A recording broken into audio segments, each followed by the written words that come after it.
El Día Internacional de los Pueblos Indígenas, celebrado cada 9 de agosto desde 1995, fue reconocido por la Asamblea General de las Naciones Unidas en el año 1994.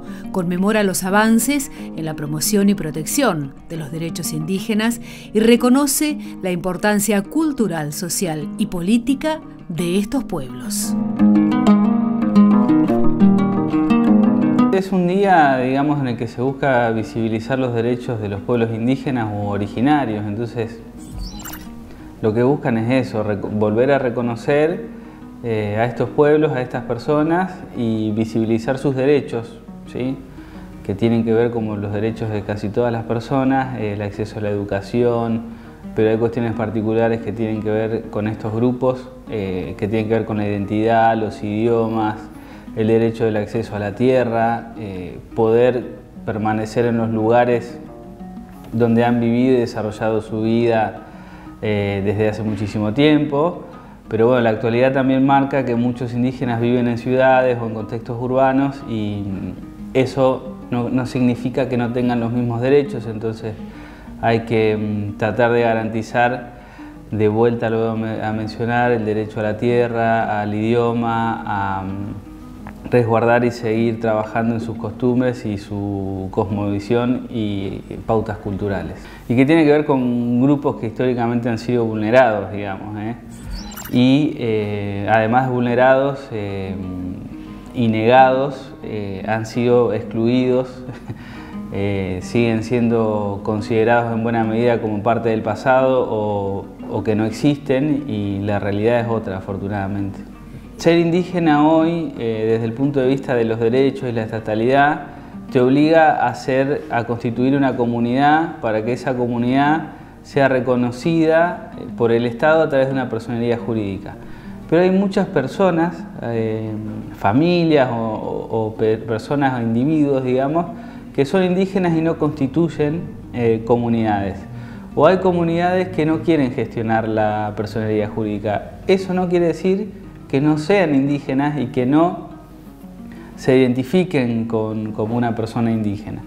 Entonces, cada uno tiene una realidad diferente, generalizar con muchos temas es muy complejo, pero fundamentalmente yo hace tiempo vengo pensando sobre algo. ¿Qué es ser indígena hoy?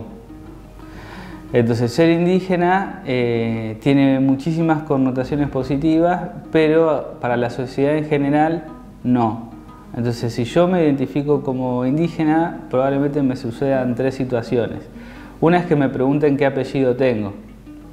Si mi apellido no suena, digamos, como una palabra indígena, no, este no puede ser indígena. Si no tengo cara de indio, no, este no puede ser indígena. Y si mi apellido no tiene nada que ver con una palabra indígena, pero en mi familia hay personas que vienen hacia atrás, digamos, de mi generación, que vienen de comunidades o que uno mira fotos y tiene en sus rostros rasgos indígenas o cosas por el estilo. Ser indígena hoy es bastante complicado con el tema del reconocimiento, pero no el que nosotros hacemos como individuos o como comunidades, sino el reconocimiento del otro.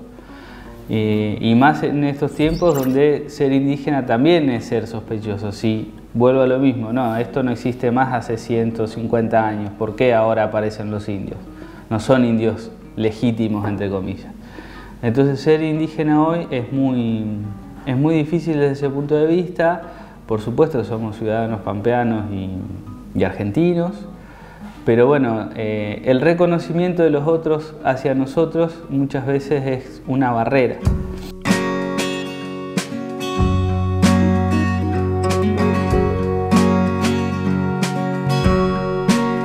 El programa en sí no solamente apunta a los diferentes claustros de la universidad, estudiantes, docentes, no docentes, sino que también plantea algunas transformaciones al interior de las prácticas que son propias de la universidad.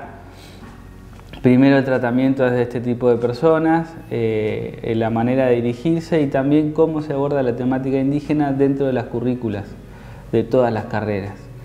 Y un habiendo hecho, digamos, esa experiencia en los últimos años y sabiendo que nos es difícil identificar a los estudiantes indígenas por diferentes motivos, por ahí una buena alternativa sería modificar los formularios de inscripción cuando uno va a inscribirse en una carrera, donde aparezca una pregunta dentro de la información personal donde uno pueda señalar su pertenencia, más allá que pertenezca a una comunidad o no, si se identifica como una persona indígena o proveniente de una familia indígena, y si se identifica o no con un pueblo originario determinado. Pero más allá de esa información que nos vuelcan los mismos estudiantes, hay información indirecta que tiene que ver con algunas becas nacionales, donde para optar a esas becas vos podés justamente brindar esa información, si sos una persona indígena o no. El programa está claramente planteado de cómo está constituido su organización, qué temas tiene que trabajar y con qué grupos. Pero bueno, necesitamos mejorar el acercamiento tanto con los estudiantes, con los no docentes, con los docentes, y estamos ahora pensando en modificar las estrategias de identificación.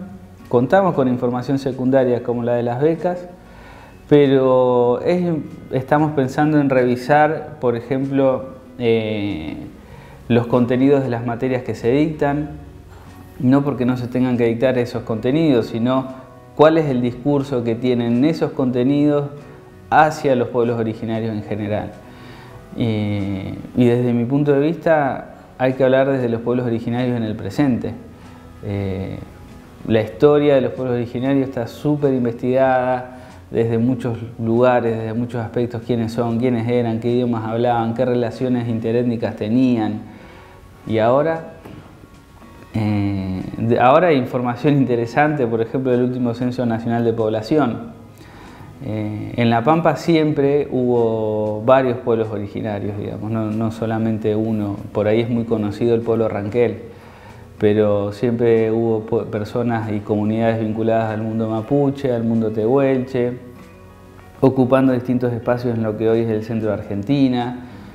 Analizar, digamos, cuáles son los resultados de eso. O sea, seguramente va a haber muchas cosas por mejorar.